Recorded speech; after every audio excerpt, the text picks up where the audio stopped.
hoy enuresis, como decíamos, íntimamente ligada a la encopresis. Antes vamos a dar la bienvenida en nuestro plató a Francisco José Monge López, psicólogo, educador social. Francisco, muy buenas tardes. Buenas tardes. Bueno, Francisco, pues retomamos, ¿no? Nuestra última sesión. Como decíamos, hoy no hablamos de encopresis, sino de enuresis. Si te parece, podemos recordar qué era la encopresis y cómo se relaciona con este trastorno. Bueno, seguimos con el bloque de trastornos de eliminación, ¿no? Y bueno, hablamos de residuos sólidos y residuos líquidos, ¿no? Por lo tanto, la encopresis de la que hablamos en la última sesión, pues nos hablaba un poco de los residuos sólidos. Ahora vamos a hablar de los líquidos, ¿no? Que por un lado es un trastorno bastante más frecuente, puesto que la retención de orina suele costar más trabajo a los niños que lo que es el material sólido, y por otro lado también es en principio menos grave, ¿no? Todos los trastornos más frecuentes terminan siendo bastante menos graves, ¿no? que los otros. ¿Y más tardío? Sí, más tardío, efectivamente. Bueno, también habría una etapa, y esto lo podemos decir, lo hemos podido decir, de diferentes trastornos que hemos visto últimamente de los originados en la infancia. Sería una especie de común denominador, digamos, se convierte en trastorno, pero parte de una fase natural del desarrollo, ¿no? Claro, efectivamente, ¿no? Al final se transforma en un trastorno bien por dos motivos, ¿no? El subtipo primario y secundario, ¿no? Podríamos hablar de que de forma evolutiva el niño suele ejercer el control de la orina entre los 3 y 4 años, de forma natural, ¿no?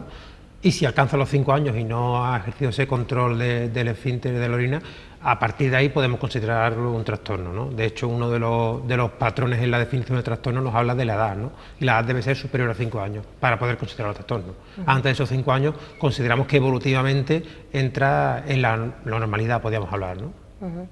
La clasificación nos recuerda mucho, ¿no?, a lo que comentábamos sobre la encopresis. Efectivamente, si bien en la encopresis teníamos dos tipos que se van a repetir aquí, ¿vale? Primaria y secundaria, aparece una segunda clasificación dentro de la enuresis, ¿no? Que es la clasificación entre diurna y nocturna, ¿no?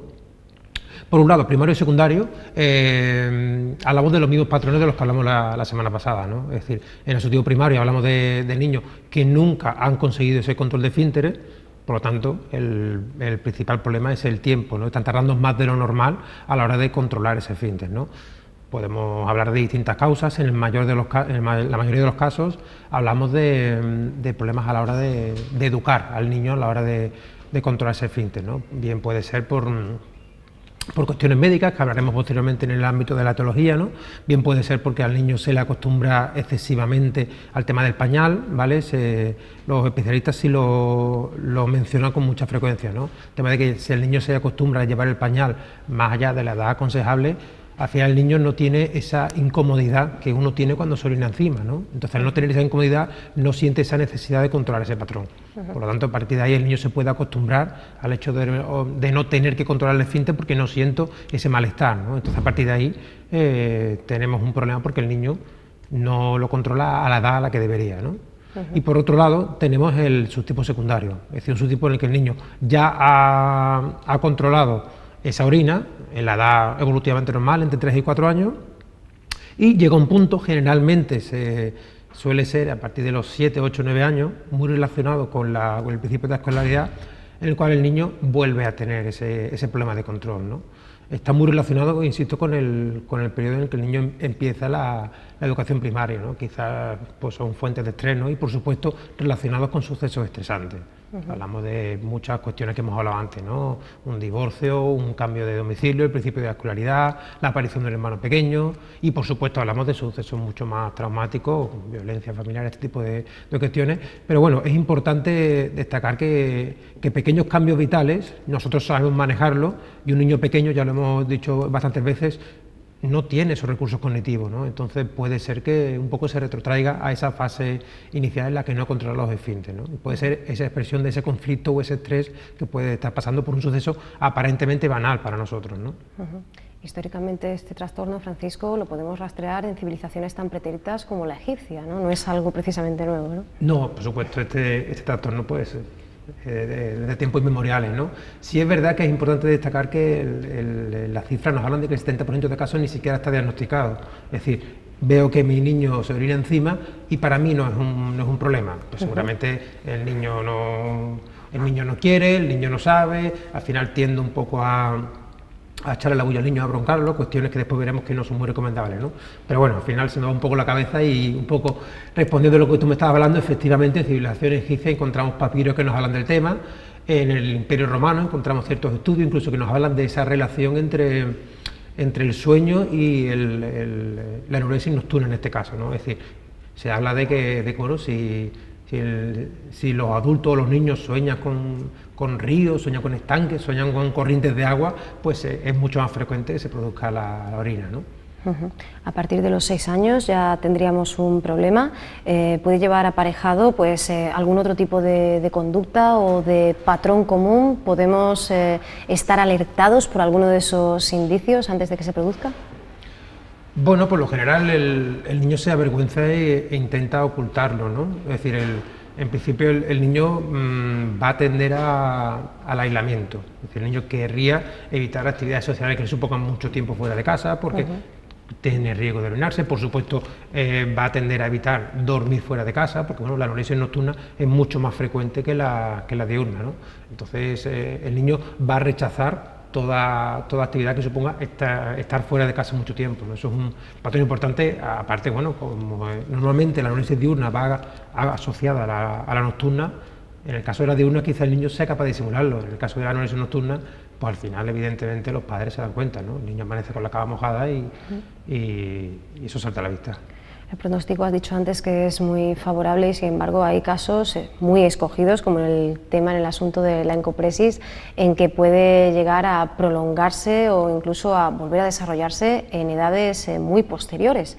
¿Qué nos puede llevar, por ejemplo, al caso de una enuresis en la edad adulta?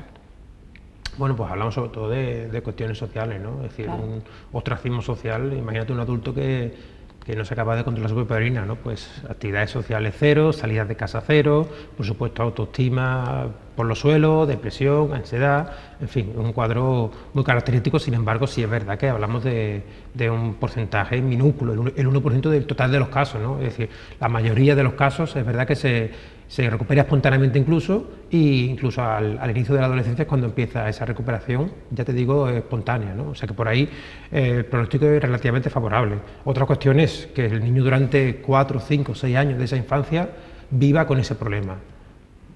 Y bueno, todas las experiencias infantiles son muy importantes en la gestación de la personalidad adulta, ¿no? Entonces, aunque el problema particular se cure incluso espontáneamente, está durante 3, 4 años intentando evitar situaciones sociales, teniendo miedo de ir a la escuela para que no me lo hagan encima y no se ríen de mí, no puedo tener fiestas de pijamas con amigos, en fin, este tipo de cuestiones al final produce secuelas, ¿no? Aunque el trastorno propiamente dicho se cura, ¿no? Entonces tenemos que estar atentos para detectar e intervenir, tanto en el problema como en los riesgos asociados que hay a él, ¿no?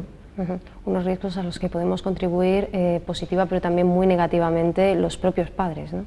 Sí, efectivamente, porque al final el padre muchas veces le cuesta trabajo asumir que ese trastorno es involuntario, ¿no? Es cierto que hay un pequeño porcentaje de casos en los que es voluntario, asociado a lo mismo que hablábamos en la sesión anterior, ¿no? A ese trastorno disocial, a ese negativismo del que ya hemos hablado en sesiones anteriores, ¿no? Son casos muy puntuales y saltan a la vista, ¿no? La inmensa mayoría de los casos es un problema involuntario, el niño no puede controlar y por lo tanto lo que no puede hacer es machacar a un niño cuando no puede controlarlo, no es involuntario. Entonces no podemos machacarle ni hacerle responsable por algo de lo que él no es responsable. A partir de ahí, si yo machaco al niño, al final la autoestima se ve todavía más afectada y el niño se nos hunde más, ¿no? Por lo tanto, ese no es el camino. ¿Y nos podríamos encontrar con una conducta ya involuntaria pero que tuviera un origen voluntario, como por ejemplo llamar la atención de los padres, eso que hemos comentado tantas veces? Bueno, es posible que sí.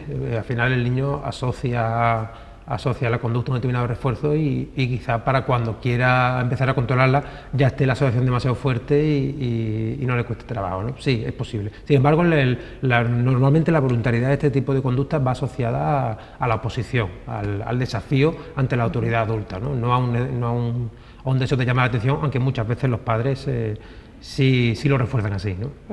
Vamos a conocer precisamente en este primer fragmento el testimonio de una madre.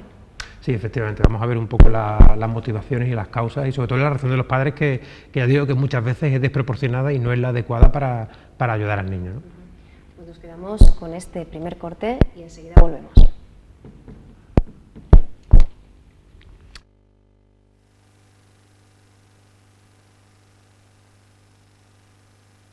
Aproximadamente a partir casi a los 2 años empecé a llevarlo al baño, aquí a su bañito, para que enseñarle que ahí es donde tenía que hacerse el baño, y no había ningún problema. El problema fue en la noche.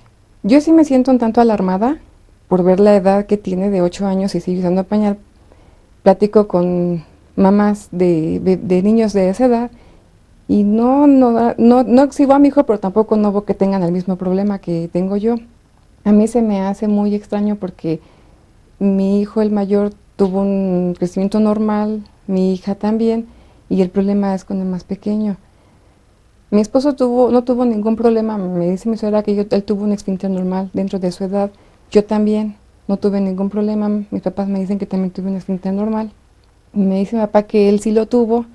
Él a la edad de 15 años todavía mojaba la cama, pero en esos tiempos sí eran regaños, eran avergonzarlos, eran bajarles la autoestima. Es lo que yo evito con mi hijo. No bajar su autoestima, de darle confianza, darle seguridad. Es lo que yo trato de hacer como mamá, pero yo quisiera que me dijera, ¿por qué no ha dejado el pañal? De lunes a viernes usa pañal, todos los días. A veces en una semana lo moja 3, 4 veces, pero hay veces que toda la semana lo moja. Y solamente sucede en las noches, cuando duerme. O si en la tarde se llega a quedar dormido, le tengo que poner pañal porque también se hace pipí. En las tardes, cuando está muy cansado, que ahora que está en la escuela llega muy cansado, si quiere dormir 2, 3 horas en la tarde, le tengo que poner pañal porque he intentado no ponerle, y pues es que como moja la cama.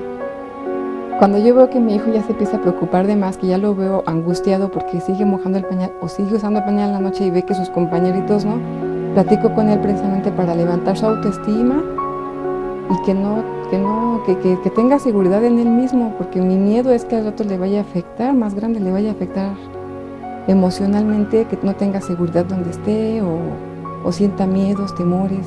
La ayuda que yo he buscado fue cuando mi hijo iba en el kinder, porque ya se me hacía de 5 años que ya no usara pañal, ya estaba en el kinder. Entonces yo recurrí con la directora y me lo canalizó con la psicóloga de la escuela. Entonces, sí, la psicóloga lo estuvo viendo, lo estuvo observando. Me decía que eran malos hábitos, que le dejara de dar líquidos a partir de las 6 de la tarde, que lo mandara en la noche al baño, que eso es lo que hago, y que lo levantara en la madrugada 2 o 3 veces en la noche y lo levantara a hacer pipí. Lo hice un tiempo, cerca de 15 días, sí lo estuve haciendo, pero yo a veces lo despertaba y mi hijo dormido me decía, no quiero, y no, o sea, por más que yo quisiera que obligarlo a hacer pipí, me decía, no quiero, y pues era más su cansancio, entonces ya lo dejaba y a que se durmiera.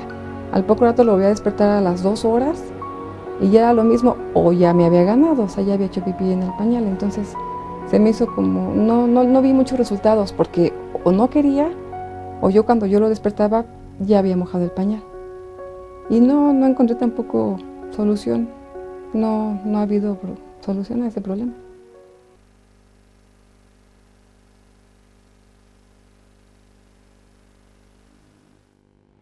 Pues Francisco, después de ver este testimonio, este extracto, pues solo nos queda preguntarte cómo afecta esto al progenitor, porque hemos hablado de su reacción, pero no del impacto también que supone, ¿no?, para el padre o para la madre, y sobre todo añadido a un día a día ya de por sí bastante estresante, ¿no?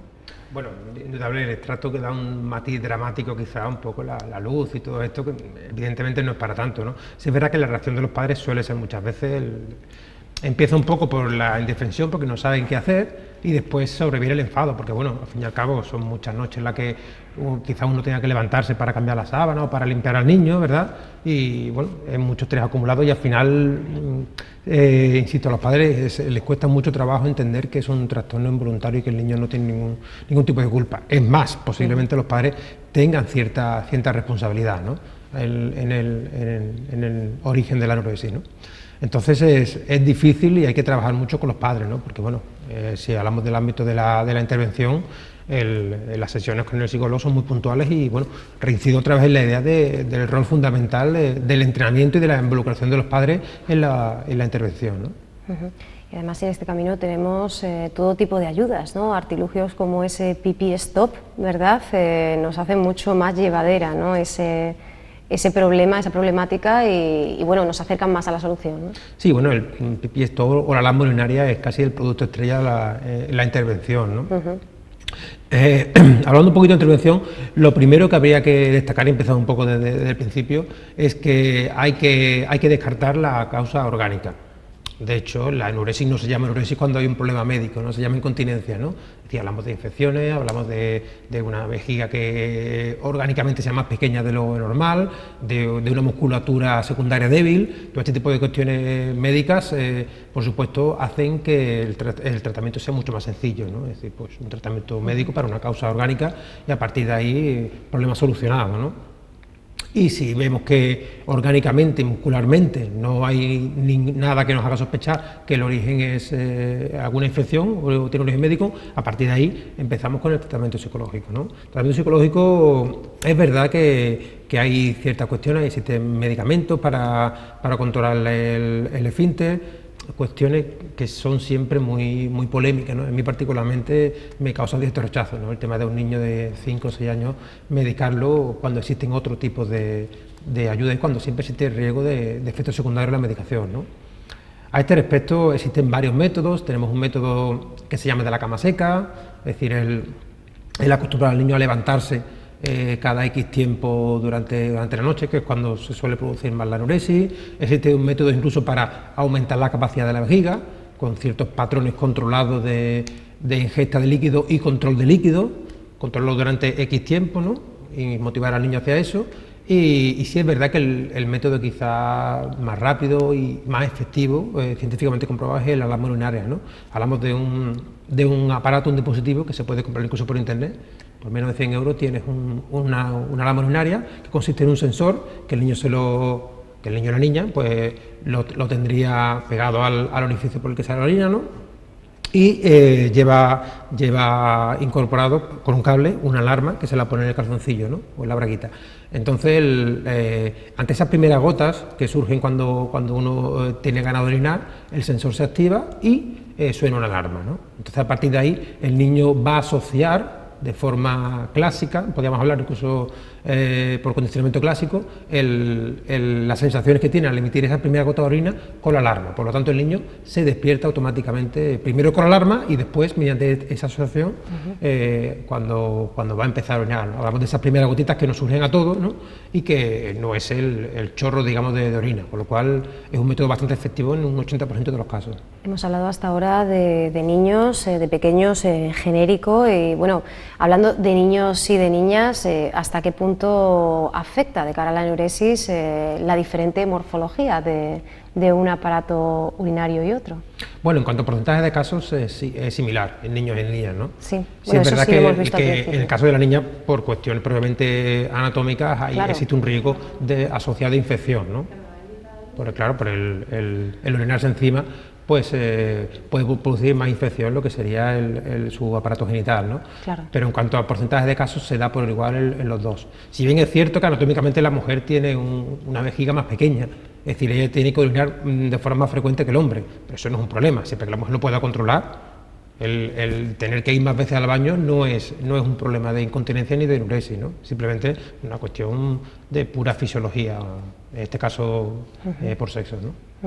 ¿Y qué consejos daríamos para terminar a esos papás y esas mamás que se acaben de encontrar con este problema y todavía no hayan acudido a ese terapeuta? Bueno, pues a título preventivo quizás es fundamental el no dejar el pañal más tiempo del necesario. Cuando yo quiero intentar que mi niño aprenda a controlar el esfínter, lo primero que tengo que hacer es que sienta esa necesidad de controlar el esfínter. Y con un pañal no hay ningún tipo de malestar. El niño se orina encima y no siente nada. Y tiene que sentir algo malo cuando se orina encima para querer aprender a controlarlo, ¿no? Entonces, a partir de ahí, tendría que empezar a quitarle el pañal alrededor del año y medio, incluso final de los 2 años, ¿no? Por otro lado, ya habíamos hablado en la oncopresis de ese miedo irracional que puede tener el niño al tema del inodoro, del váter, ¿no? Y bueno, y hablamos de ciertas pautas que es importante que se hagan también en el caso de la anuresis, ¿no? El tema de acostumbrar al niño a que se siente, primero en el orinal, después en el váter, incluso que vacíe el pañal dentro del váter, incluso que se despida, de cara a que le vaya perdiendo un poco ese miedo, ¿no? Porque al fin y al cabo el niño desde pequeño lo que ve es que mi papá o mi mamá se mete ahí, cierra la puerta, lógico porque queremos intimidad, ¿no? Y no sabemos qué pasa, escucho agua corriendo, ¿no? Y al fin y al cabo veo un agujero por el que el niño perfectamente cabe, ¿no? Entonces es muy lógico desde su punto de vista ese miedo irracional, ¿no?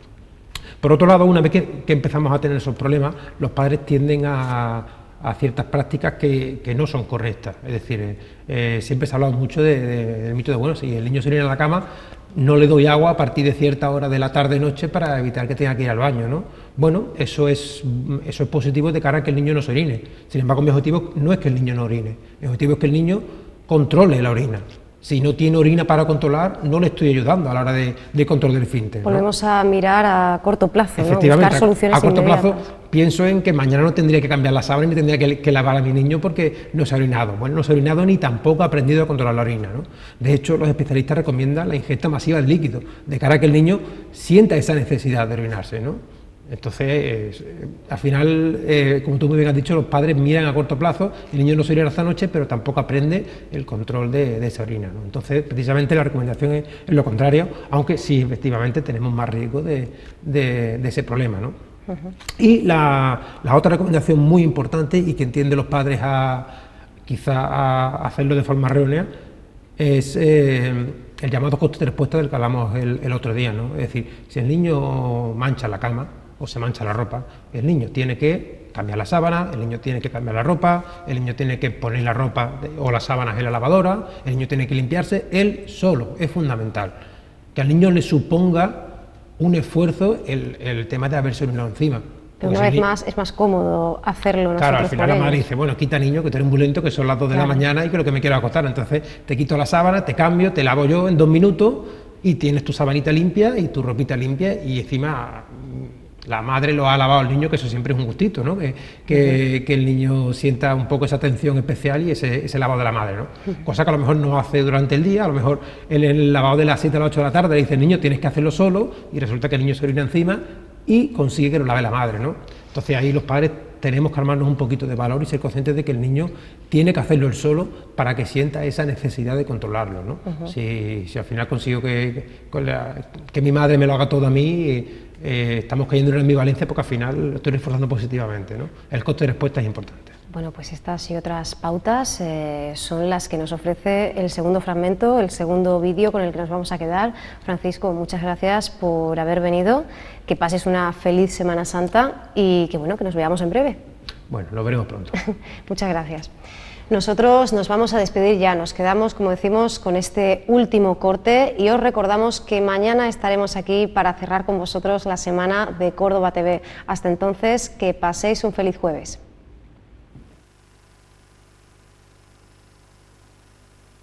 Lo que nunca debemos hacer, porque podemos arrugar, dañar o romper su corazón, es: nunca digas niño cochino, niño desobediente, nunca le pegues o lastimes físicamente. Norma: nunca amenazarle, reñirle, gritarle, castigarle. Nunca se debe ridiculizar en público o forzarle a usar el inodoro o ponerle dificultades involuntarias, como ropa difícil de manejar por el niño o la niña. Existen muchos adultos con fuertes problemas en su vida, por un mal manejo en este proceso de su vida. ¿Conoces a alguien excesivamente limpio? Pero con una limpieza que ya raya en enfermedad. O quizás conoces a alguien que sea muy tacaño y egoísta, o personas muy estreñidas. Una de las principales huellas que puede dejar un mal manejo en este aspecto es el problema de relacionarse de una manera sana con su pareja en el aspecto sexual. Imagina el peor día que pudieras vivir. No hay nada que no se pueda limpiar con agua y jabón, Sin embargo, el corazón de un niño no se puede lavar.